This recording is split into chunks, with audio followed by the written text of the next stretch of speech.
So what I was saying before our technical difficulty was basically Shane Carruth's going to continue to make movies that those people that it's made for love, and I'll probably hate. But like if you ask me, it and Primer are just amateur hour student films that should stay in his basement for only him to watch. Because nobody loves his movies more than him, is what I'm gathering. But a lot of people will love his work to come as well, so I guess we'll see what he does. So if that's your cup of tea and you're interested in seeing which crowd you fall in, that's the only way I can recommend it. But we will strongly disagree if you are in the other crowd. So, obviously. But that would be okay, because that means you understood it better than I did. And got it. And it was able to take you to a place that I will never know. So... And the last movie is Sightseers, which is... I didn't know what it was going in. I knew it was a comedy about a couple, and they were sightseeing. But I really didn't know where it was going to go. Like, I didn't know what it was destined for, and good God, this movie is insane. Like, this movie is so not what I was expecting, and it might be a great way. Mm-hmm. I still don't know how I feel about the movie, because this just was not what I was expecting. But it's like, the executive producer is Edgar Wright. Really? Yeah. That's interesting. And you can tell. Awesome. Actually, the main girl in it is in Hot Fuzz. She's Timothy Dalton's secretary. She's the one that says, "Manager's office, Mr. Skinner." Like, that's all she did in Hot Fuzz. Nice. But it's her, and her name is Alice Lowe, and the other guy is a guy named Steve Oram, I think you say it. And they were also the writers. Okay. And I think we assumed they've just met, or they've met a little while back, but they're going to go on a holiday together, sightseeing. Got it. She lives with her mom, who's like, her mom's getting like to that stage, so she's like, her mom drives her crazy, and she has to take care of her. And then the guy is kind of a loner. Like, you would imagine, like, it makes you wonder how they met. I don't think that was ever established, but how these two people came together. But they're together now, and they're going to go on this little vacation. And I just kind of laughed it off, but I should have known something was up when the beginning credit song, as they're driving through the country, is Tainted Love. Oh, no. You just know what you're getting yourself into right there. But I just let it off, because I thought it was just some... I mean, I heard it was kind of a dark movie, but... kind of dark. This is dark. It's a comedy, and it is pretty funny. But good Lord, it's like... it's insane. Like, I don't know how other way to describe it. This movie is a banana sandwich. Interesting. That's going to be on the DVD case. This movie is a banana sandwich. That sounds like something that's definitely going to be on the listing for this video. What happens is, you kind of figure they both have kind of a rage inside them. Okay. Because she's so fed up with her mom, but she keeps it bottled up. And there's a scene towards the beginning where they're on a bus. And there's a guy towards the front, and he's got like one of those ice cream bars in a wrapper, and he just throws the wrapper on the ground. And the guy's like, he's very nice about it. He's like, "You dropped your wrapper." And the guy just kind of ignores him, and he's like, "Excuse me, but you dropped your wrapper." And the guy just flips him off.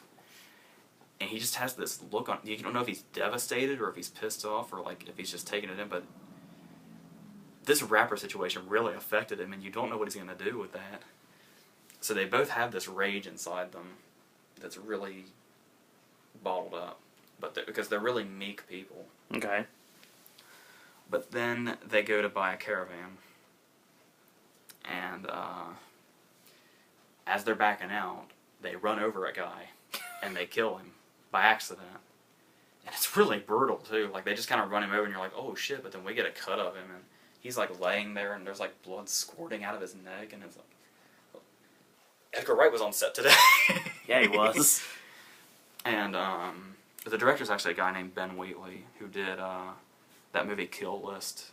I've never seen it, but I hear a lot of great things about it. It's some hitman movie or something. It's like Ben Wheatley's In Bruges or something. Okay. I'm just guessing here. Sounds good. If that's the case. Yeah, I guess we'll find out. I'll watch it sometime. Because if it's anything like this is like black comedy. Apparently Kill List is a straight crime drama. So I guess we'll see the differences. But after it's really weird because you can tell, that's when you start to realize they had a lot of rage in them, because after they accidentally kill this guy, the first thing they do is fuck like crazy. in the caravan they ran him over with. Wow. It's keeping the blood on the tire. Yeah, they're definitely insane then at that point. So what happens is they just continue on with their holiday. Like nothing's happening. And you know she's kind of crazy because she has this flashback where they meet this couple. They stop to camp out and they meet this other couple in a caravan, and they have a dog. And she recognizes it's like a dog she used to have. Like it's the exact same breed and the exact same color. And she almost thinks it's her dog reincarnated. Got it. And we have this flashback of what happened to the dog. The mom was she had those big like knitting needles. Ooh. And she was knitting, and then somebody came to the door, and she set the needles down, and then she went to answer the door, and the girl was playing with the dog, he's barking at the guys at the door, so she just grabs a chew toy and throws it, and he jumps onto the couch and gets impaled on the needles. Oh man, yes, wow. So but then obviously they don't really like they're the way they are, and like they force themselves into this caravan to kind of look around because they just want to see it. Okay. And they're really uptight people. Like the guy says, "I just saw you come out of the toilet, so please take your shoes off before you come in." And the girl snaps because the girl's trying to feed the dog a chip. So she's like, "We do not give him junk food." Oh my god. So obviously they've had it with this couple. But the thing is, it's actually more along the lines of him because we don't know if it's a dream or not because of the way it's shot. It's shot like a dream sequence, but it could be real. Okay. Well, we learn it is real. She's laying in bed, and they play this, it's a really slow version of Season of the Witch. And he goes up to the mountains where this guy was hiking. And he grabs a rock and bashes his head in and throws him off the hill. Dear God. And of course but then we see it on the news and we realize it wasn't a dream. And the longer they go along, and they steal the dog before they leave. Of course they keep it as their own. But then and there's this really weird sex scene. I guess it's funny, but it's weird. But I don't know why, but he's doing her from behind. And he's taking pictures while he's doing it. And the dog comes behind him and no. I don't know if the dog okay, to be blunt. Oh no. To be blunt to our viewers, I don't know if the dog was going for the ass or the balls, but he put the dog in the car afterwards. And then there's this actually funny scene. Oh dear God. It turns out this guy has done this more than once. And she's going through the pictures that he took while they were doing it. And she has this shocked look on her face. And she runs up to him and he's like, "What's the problem?" And she holds the camera right up to his face and goes, "That is not my vagina!" That's brilliant. That's hilarious. So, that kind of puts her more on edge. Okay. He's already there. And then there's, I won't give away completely what happens, but they end up at a bachelorette party that is going wrong. They're at a restaurant trying to have a date, and the bachelor parties are really loud. Uh-oh. And the girl that's getting married is, she goes to the bathroom, and when she comes back, her guy is making out with the girl that's getting married, just as part of the bachelor party. He says, "What? There's nothing to it." And that leads to a scene. Badness. It's getting to the point, when we're in the first half hour of the movie, I'll tell you anything, but when we pass the first half hour, that's where I feel like things are spoilers, so that's when I stop getting as descriptive. Makes sense. But then, Ben Wheatley, apart from doing Kill List, he also did one of the segments in the ABCs of Death. It was one of the not bad sequences. It's the one where it's the whole thing's a point of view shot from a vampire that's coming out of his coffin. Yeah. And people are like trying to kill him. It's kind of like that episode of The Twilight Zone. It's from a first person point of view, and he's a vampire. And then there's like a subplot where he makes friends with this guy named Marty.